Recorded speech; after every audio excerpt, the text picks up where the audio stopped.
Merci de nous rejoindre. Vous êtes bien dans votre émission Direct Santé. Ce matin, on parle des métiers à risque, les conséquences de ces métiers à risque sur notre santé.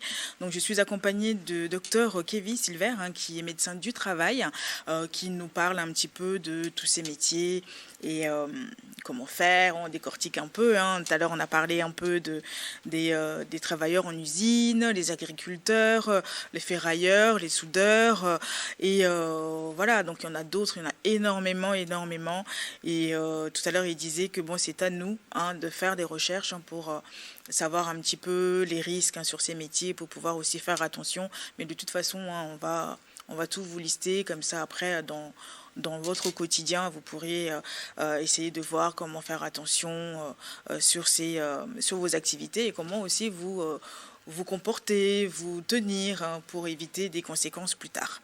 Donc tout à l'heure, on a listé un petit peu de tout le monde. Là, on va parler du plus gros, le stress. Enfin, le plus gros, non, mais le stress fait vraiment beaucoup de dégâts. Donc ces banquiers, bon, il n'y a pas que les banquiers, il y a d'autres métiers aussi, les commerciaux aussi. Ouais. Ça aussi, c'est la pression. C'est ça.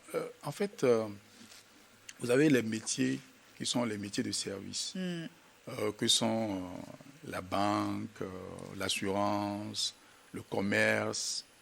Surtout, par exemple, si on parle des banques, par exemple, et c'est des métiers où on est en contact avec la clientèle, il y a une demande pressante. Parfois, ils vont jusqu'à travailler les samedis.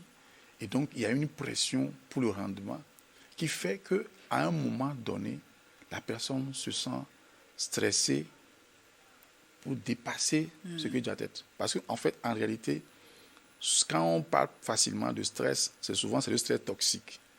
Il y a un stress normal. Oui. Le stress normal, c'est le stimulus que tu as, par exemple, pour venir au boulot, pour faire telle activité. Lorsque, par exemple, cette demande de faire quelque chose, elle devient très importante et que vous n'avez plus la capacité de pouvoir y répondre. On vous demande de faire un rythme de travail énorme, ce que vous devez faire peut-être en 1 heure, vous devez le faire en 30 minutes. Et c'est à titre de répétition. Ouais. En plus de cela, vous n'avez pas le soutien qu'il faut et vous n'avez pas la reconnaissance qu'il faut. Les relations interpersonnelles au niveau du boulot, avec la hiérarchie ou avec les collègues, tous ces éléments-là peuvent faire que le stress devient un stress toxique. Ouais. Et c'est ce stress toxique-là qui peut avoir comme conséquence dans ces types de métiers-là des problèmes cardiaques. Donc les gens peuvent aller jusqu'à avoir de l'hypertension artérielle. Les gens peuvent aller jusqu'à pouvoir avoir ce qu'on appelle l'épuisement professionnel. Oui. Et les gens peuvent aller jusqu'au suicide. Donc il y a des cas comme ça où le stress, La pression au quotidien, et qui peut parfois s'ajouter aussi à ce qu'on peut vivre aussi en famille, qui peut faire qu'à un moment donné, le déséquilibre va se mettre en place. Et si on ne fait pas attention, la personne risque d'être cassée et ne pourra plus se relever facilement sans qu'il y ait une aide pour pouvoir l'accompagner. Wow. Mais est-ce que ces entreprises tiennent en compte vraiment de tous ces problèmes liés à la sécurité de leurs salariés? Bon, disons qu'aujourd'hui, il y a certaines entreprises qui le font. Mais ce qu'on constate, c'est que dans la majorité des cas, les entreprises ne tiennent pas beaucoup compte de ce qui est lié à la sécurité de leurs agents. Peut-être faute d'informations, mais parfois nous constatons que certaines, c'est de la mauvaise foi. C'est-à-dire qu'il y a certains, ils savent exactement qu'ils peuvent faire certaines choses, mais ils vont se dire que ça a un coût élevé de pouvoir mettre en place ce dispositif, mettre en place les casques pour les gens, faire les formations, mettre en place les comités et recruter un médecin du travail, un infirmier du travail, un psychologue du travail pour accompagner. Donc, les gens, certains ont l'information, mais d'autres, ils savent ce qu'ils doivent pouvoir faire.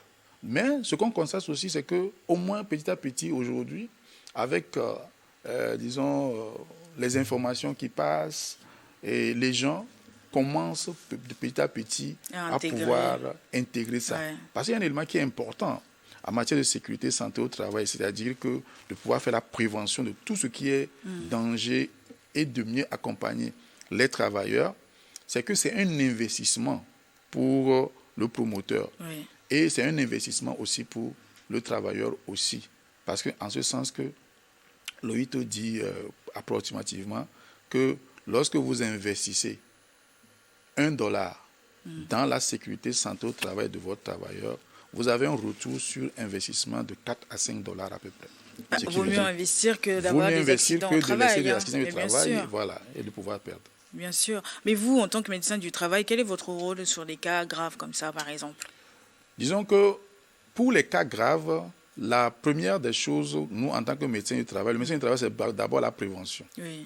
Donc, notre rôle, c'est d'abord d'aider l'entreprise à faire la prévention primaire. La prévention primaire qui consiste à identifier les dangers au sein de l'entreprise. Est-ce qu'il y a un travail en hauteur qui se fait?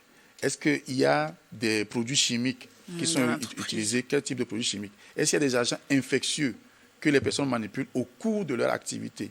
Est-ce que, par exemple, dans leur activité, il y a du matériel qui est défectueux auquel ils sont exposés? Ou est-ce que la charge de travail, par exemple, est très élevée? Et donc, on va agir sur ces éléments-là pour former, pour pouvoir éviter le risque, éliminer le danger. Mais aussi, de l'autre côté, en tant que médecin du travail, on fait les visites médicales. Là, donc, la visite médicale pour détecter très tôt les personnes qui commencent par avoir des impacts sur leur santé. Mais ça concerne toutes les entreprises ou c'est Non, pas nécessairement toutes les entreprises, parce que c'est les entreprises avec lesquelles on est en contact. D'accord, donc il faut faire la demande. Il faut faire la demande, mais aujourd'hui, je pense que de plus en plus, nous sommes en train d'aller vers le fait que cette sécurité, santé au travail soit un peu plus élargie et va vers tous les secteurs, que ce soit le secteur salarié formel, le secteur public ou le secteur informel du secteur, au niveau primaire, secondaire ou tertiaire. Tous ces secteurs-là, aujourd'hui, on essaie de faire le maximum pour pouvoir faire passer l'information. Et j'ajouterais que le médecin du travail aussi, son rôle, c'est d'aider à ce que lorsque si en fin de compte, ces accidents arrivent, d'aider à ce que les personnes puissent prendre contact avec, pour les cas des salariés, c'est la CNSS. Oui. Voilà. Et pour le cas des fonctionnaires chez nous, c'est la Direction nationale d'assurance et de la caisse de retraite qui vont aider à la prise en charge dans les hôpitaux.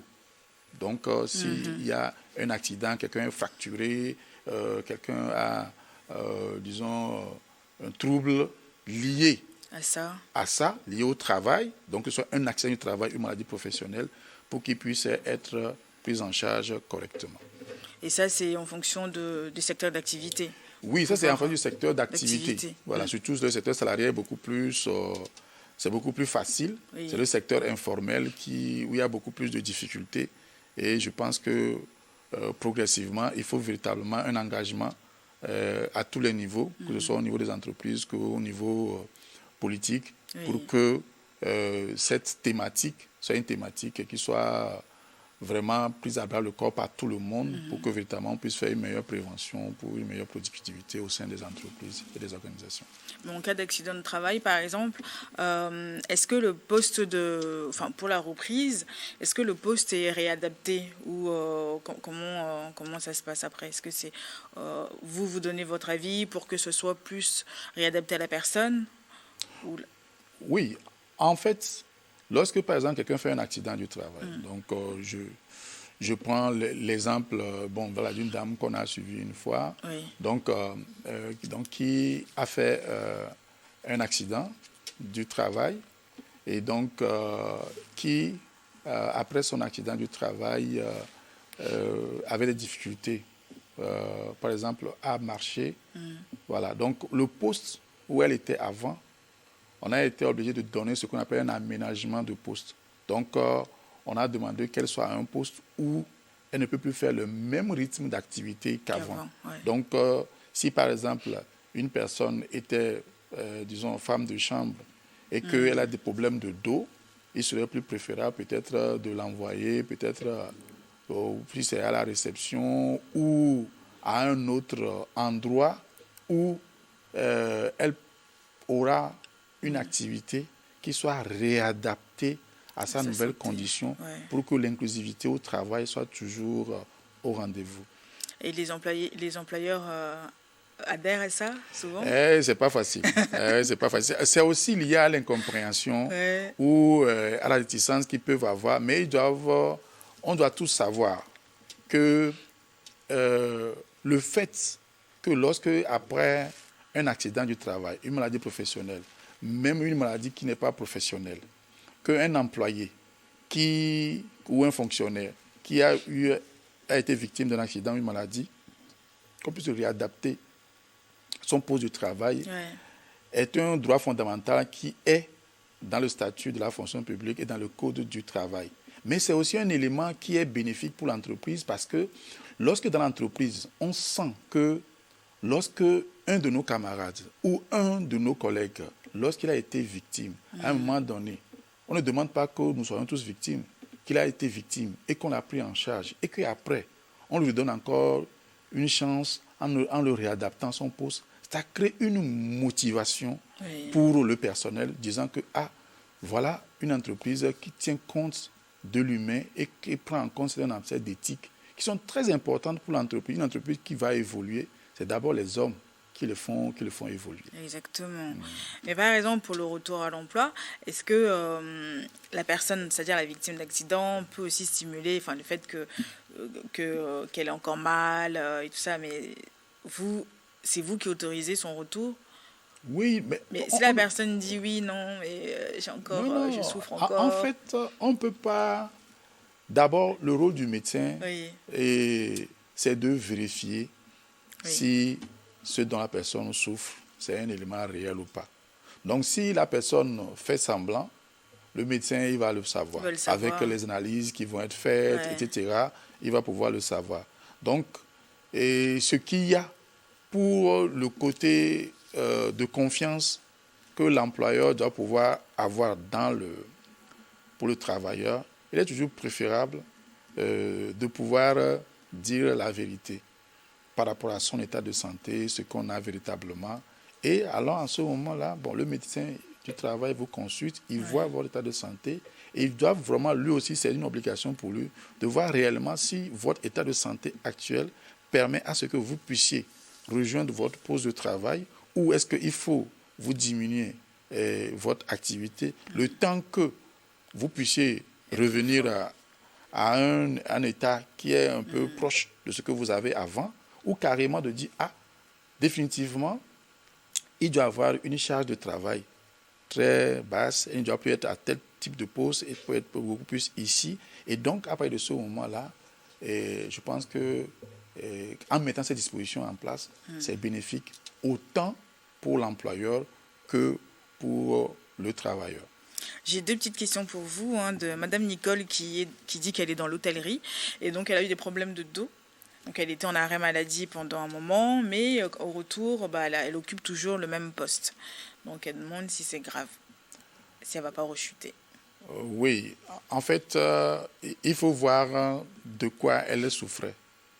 Si c'est un problème de dos et que le médecin du travail, en collaboration, soit avec le rhumatologue, soit avec le neurochirurgien, ou le neurologue, ou le traumatologue, en fonction de ce que la personne ce dont la personne souffre, il y a le fait qu'il va produire un rapport en tant que médecin traitant qui va aussi aider le médecin du travail à orienter son poste d'adaptation. Maintenant, si ce que la personne a est assez minime, elle peut retourner à son poste, mais avec des conseils sur les manières de faire pour ne plus tomber dans les mêmes choses. Maintenant, si véritablement c'est une personne qui est souffrante et que malgré sa souffrance, on l'insère encore au même poste avec les mêmes difficultés, là je pense que ce n'est pas une très bonne chose, ni pour elle, ni pour l'entreprise, parce que si à un moment donné, elle tombe véritablement malade, ça va être à sa charge. Maintenant, si elle est déclarée à la caisse va le prendre en charge, mais ça va avoir un impact sur son entreprise par rapport à, disons, comment on appelle ça, ce que la personne a déjà comme compétence qu'elle met à la disposition déjà de l'entreprise. Ok, Monsieur Kokou, il est maçon, donc il dit parfois, enfin souvent ils sont employés par une entreprise pour travailler sur un chantier, mais souvent c'est les responsables qui portent les casques. Et est-ce que c'est à eux même d'acheter leur propre casque ou pas? Non. Dans les conventions de l'Organisation internationale du travail, de l'OIT, et dans notre code du travail, aussi du code de la fonction publique, l'employeur a la responsabilité, a l'obligation de pouvoir protéger le travailleur. Donc, c'est une obligation pour le promoteur d'une entreprise de pouvoir fournir les équipements. Donc, que ce soit les chaussures de sécurité, les casques, les lunettes, les gants, tout ce dont la personne a besoin pour travailler, pour le protéger, c'est une obligation de pouvoir le faire. Et donc, ça ne sert à rien,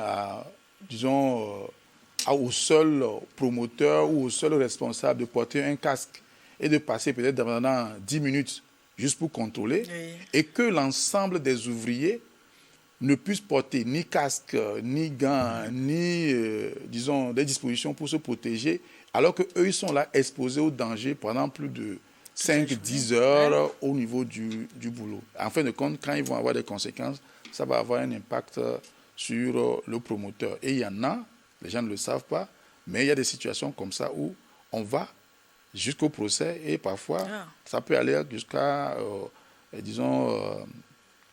à des emprisonnements pour les personnes qui laissent leurs agents sans protection et que si quelque chose se passe en termes d'accident, de maladie, et qui peut même parfois aller jusqu'au décès. Jusqu'au décès. Bah, écoutez, j'espère qu'on a répondu à vos questions. Si vous aussi vous souhaitez envoyer des questions, n'hésitez surtout pas.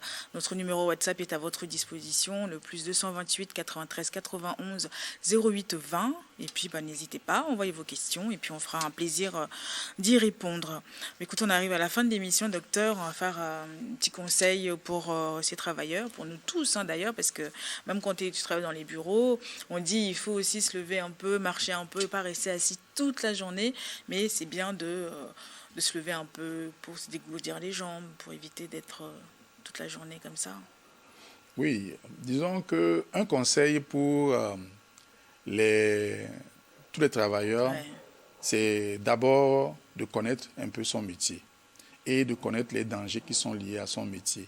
Et donc, il est nécessaire, lorsque par exemple il y a des consignes, si on parle par exemple par rapport à ceux qui peuvent avoir des problèmes de dos, qu'il y a des consignes, par exemple de ne pas rester assis pendant plus de 2-3 heures de manière continue. Donc, ils peuvent se lever, faire un tour.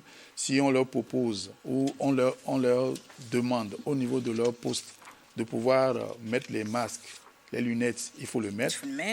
C'est important, les casques, les gants et autres, c'est important. Quand il y a un dispositif, par exemple, pour pouvoir faire la ventilation au sein de certaines usines, il faut que ça soit effectif. Et donc, de l'autre côté aussi, les employeurs, ils ont l'obligation de pouvoir mettre en place toutes ces dispositions pour la prévention collective. Donc, que ce soit tout ce qui est lié à la ventilation, ce qui est lié à de mettre des produits moins toxiques et de mettre en place ce que nous appelons aujourd'hui les dispositions de sécurité santé au travail, que ce soit les comités ou les services de sécurité santé au travail. Tous ces éléments-là vont permettre progressivement à ce que l'entreprise ait une bonne culture de prévention. Et ce qui veut dire que quand il y a une bonne culture de prévention, la productivité est au rendez-vous parce que l'employé se sent à l'aise, protégé, en sécurité. Et donc, ce qui veut dire que c'est un bénéfice que l'entreprise a en protégeant le travailleur. Merci beaucoup, docteur. Grand merci d'être venu. Merci J'espère à qu'on vous sera une autre émission aussi pour sensibiliser la population, sensibiliser les travailleurs surtout. Merci beaucoup. Merci à vous aussi. Merci à notre partenaire Voltic. Merci à Clesso et Stéphane à la régie. Et puis un grand merci à vous tous qui nous suivez tous les jours dans cette émission. On se retrouve demain. Bye bye.